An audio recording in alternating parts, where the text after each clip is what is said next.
Yego nkuko muri kugenda mubibona hari ibiganiro bikomeye cyane biri kugenda bibahara muri Republika ya Demokarasi ya Kongo biri kwiga ku ntambwe nshya bagiye gushyiraho mu buzima bw'ubucuruzi muri Republika Iharanira Demokarasi ya Kongo.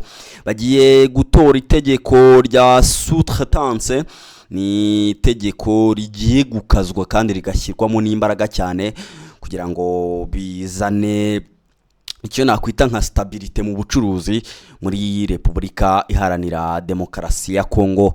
Perezida Felix Antoine Tshisekedi Chilombo yakiriye umwe mu bayobozi bashya bakomeye cyane w'ikigo gishinzwe kugenzura ibikorwa bya sous-traitance mu rwego rw'abikorera ARSP. Ni ikigo nyine kiyobowe n'uriya muyobozi wakiriwe na Tshisekedi nkuko mugiye munabibona, aho tugiye kugenda tugaruka kuri byinshi. Turagenda twibaza bimwe mu bibazo ariko turibuze kugenda tubonera n'ibisubizo. Turagenda twibaza ese irigenwa rishya risobanura iki mu bucuruzi bw'abanyekongo, ese koko hari impinduka zikomeye zigiye kubaho mu mikorere y'amasosiyete muri Republika ya Demokarasi ya Kongo. Cyo ngusaba rero ni kimwe kanda kuri subscribe ubundi ugume kuri iyi channel nkubwire byinshi kuri iyi nkuru, nkubwire byinshi kuri iyi ngingo kugira ngo twese tugende dusobanukirwa gatanu kuri gatanu, utagenda ucikanwa na bimwe byose biri muri iyi ngingo. Rero ku munsi w'ejo ku wa kane tariki ya 23 Nyakanga mu mujyi wa African Union City i Kinshasa nibwo perezida wa Republika Iharanira Demokarasi ya Kongo, Perezida Felix Antoine Tshisekedi Chilombo yakiriye mu biro bye bwana Teddy Bereshayi Kasanda uheruka kugirwa umuyobozi mukuru mushya wa ARSP. Ni ikigo gikomeye cyane hariya muri Kongo. Uyu muyobozi mushya yaraje gukora ibintu bibiri by'ingenzi turaza kugenda tugarukaho muri iki kiganiro. Ibyo bintu bibiri by'ingenzi uribaza utise ni ibihe? Icyambere ni ugutanga icyubahiro kuri perezida nk'umuntu nyine wari umaze gutorwa muri iyo minsi, yagombaga kuza kubanza kwimenyekanisha kwa perezida. Icya kabiri cyari uguhabwa umurongo ngenderwaho w'akazi yaragiye gukora akazi aheruka gutorerwa. Ibingibi rero ni bisanzwe ku bayobozi bashya, ariko nyine bikaba n'ubutumwa yahawe burenze ibyo benshi batekerezaga ku bijyanye n'uburyo agomba kwitwara hariya muri Republika Iharanira Demokarasi ya Kongo ndetse no mu nshingano nyine azabakora. Birumvikana ko nk'umuyobozi mushyashya agombaga kuba aje mu mirimo mishyashya mu kigo gikomeye, mu gihugu gikomeye nka Republika Iharanira Demokarasi ya Kongo. Yagombaga kuza kwiyanzuza, yagombaga kuza kwimenyekanisha, akabanza akabwira perezida ati naje niteguye kuza mu nshingano kandi niteguye kuza nkazigiraho. Gomba kugaragaza ko ufite n'icyizere nyabuneka, gomba kugaragaza ko ufite n'izo courage zo kuba wagira n'icyo ukora. Rero mu butumwa bukomeye bwa perezida Felix Antoine Tshisekedi Chilombo yahaye uyu muyobozi, nkuko byatangajwe na Bereshayi Kasanda umwe ubwe rero nyine ubwo niwe byitangarije. Perezida Tshisekedi ngo yamusabye ibintu bikomeye bibiri rwose by'ingenzi ngo agomba gukora, ubundi ngo inshingano ze zikaba ziri aho ngaho. Tshisekedi yasabye uyu mugabo witwa Bereshayi Kasanda gukora akazi ariko kadasubira inyuma. Iyo ni ingingo ya mbere. Mbere na mbere iyo ugiye mu nshingano nkatwe, iyo ugiye gusaba nk'akazi kuvuga ati dore ibyo uje gukora bisanzwe bimeze gutya na gutya, bakakwereka. Rero ntabwo dushaka ko bisubira inyuma, ahubwo hera aho biri uzamura utumbagiza umusaruro. Tshisekedi rero yamusabye gukora akazi ariko kadasubira inyuma.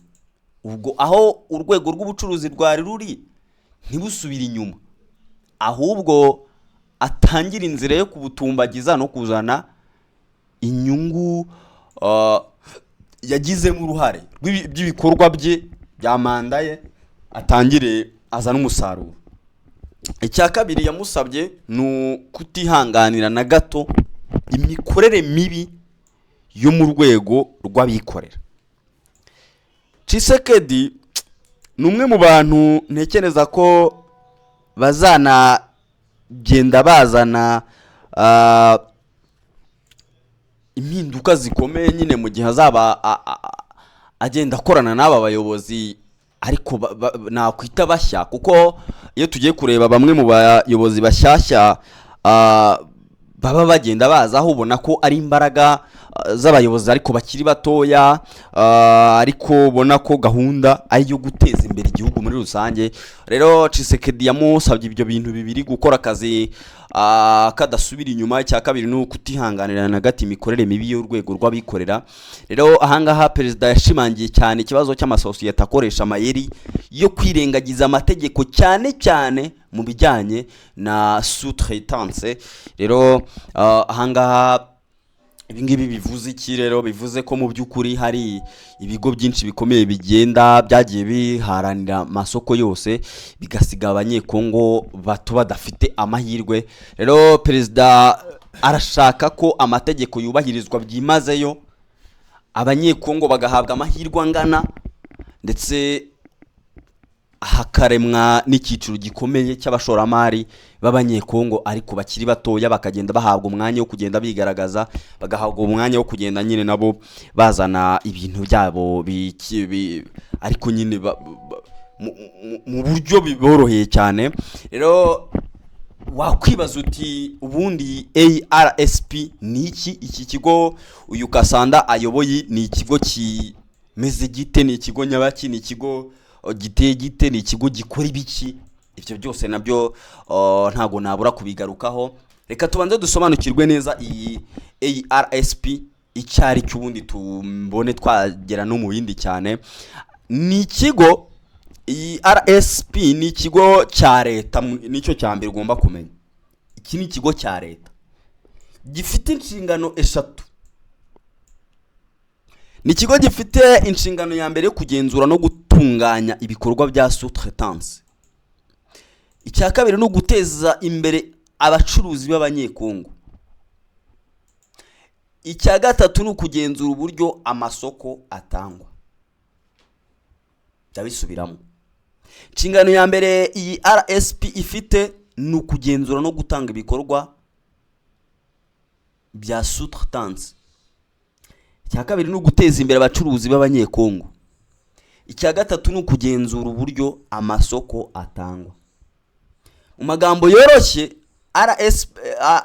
RSP igamije kurengera inyungu z'abanyekongo mu bucuruzi, kurwanya ruswa n'akarengane mu itangwa ry'amasoko.